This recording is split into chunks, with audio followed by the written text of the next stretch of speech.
Hi everyone, good day everyone. How are you guys doing?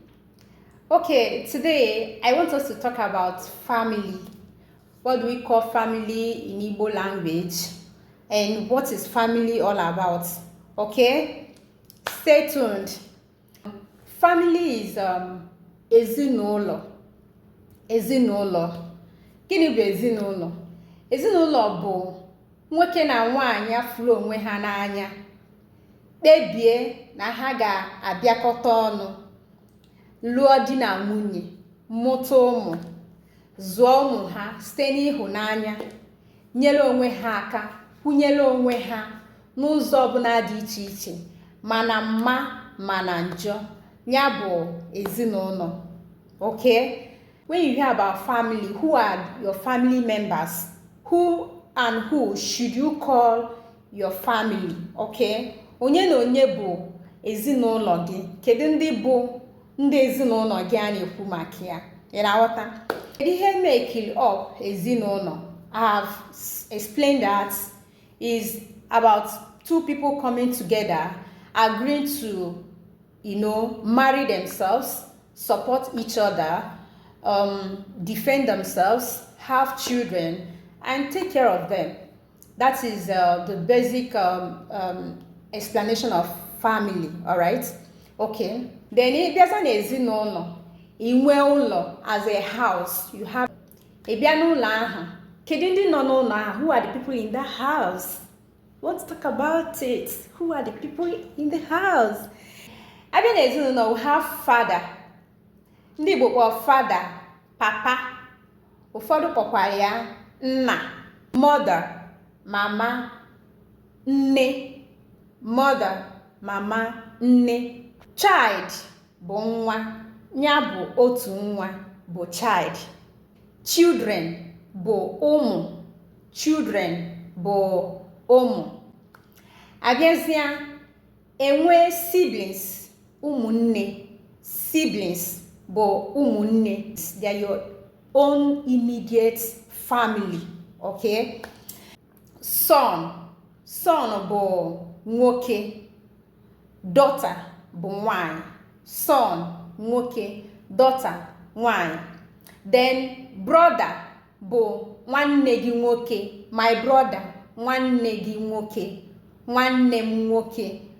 My sister, nwanne m nwanyị, nwanne m nwanyị. Then abịaza na kindred.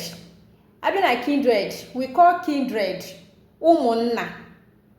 Ụmụnna. In family setting, kindred is known as ụmụnna. Ụmụnne bụ people from the same mother and father with you.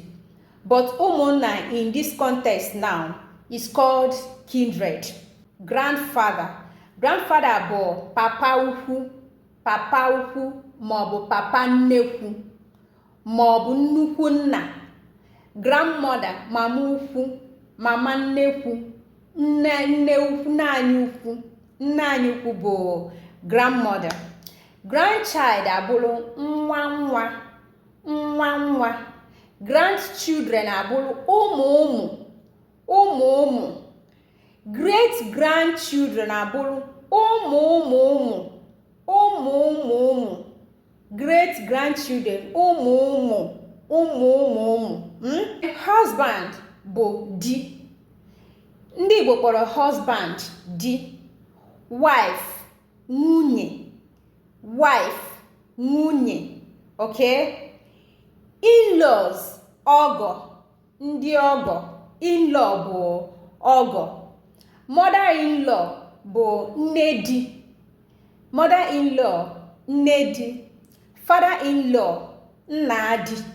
Father-in-law nna di. Sister-in-law nwanne di m nwanyị. Brother-in-law nwanne di m nwoke.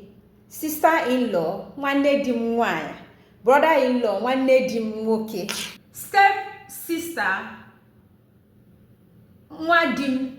Okay, in this context now, if it's a word that is describing these people, introducing those people, you use nwa di m step sister, nwa di m nwaanyị, step brother, nwa di m nwoke. But if it's siblings that is introducing themselves, you can't say nwa di m nwoke when you are introducing your half brother. You rather say nwa nna m, onye a bụ nwa nna m, nwa papa m nwoke ma nwaanyị. That is when a sister or a brother is introducing her half brother or half sister. But if it's a wife that is introducing a step sister or a step brother, you use the word nwa di m nwoke, nwa di m nwaanyị. I hope you understand that. Your nephew, your uncle bụ nwa nwanne gị. Okay? Your uncle, your niece, nephew, nwa nwanne gị, ha ncha bụ nwa nwanne gị. Then relative. When you want to talk about relative, we call them ikwu na ibe. Relatives are called ikwu na ibe. You have compound. When you want to talk about compound, ikpo ha ngwuru. If you don't call them maybe compound or yard, ikpo ha ngwuru. Compound is called ngwuru in Igbo language. Is ngwuru. A lady. If you want to talk about a female child, a grown female adult, you call her nwa agbọghọbịa. A grown female child who is still single, nwa agbọghọbịa. If it's a male child, grown one, adult, nwa ikorobịa. Mr. Mr. in Igbo language is called Mazi. Mrs. Oriakụ is Mrs. That is Mrs. in Igbo language.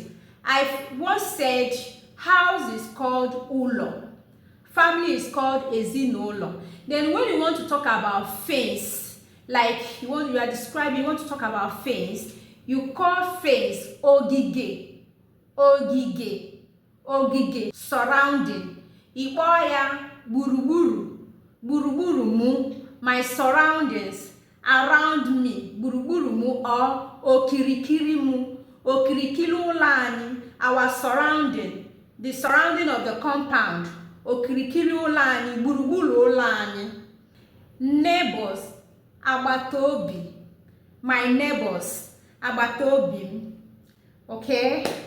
Neighbors is called agbataobi in Igbo language. Okay, so if you want to speak Igbo, speak Igbo. Do not garnish it with English language. Be an Igbo person for real. Be proud of your tribe, be proud of where you're coming from, be proud of yourself, be proud of your language. If you have any question, ask me. I will be glad to attend to you. Catch you guys up again in my next video. I remain Adangala. Bye.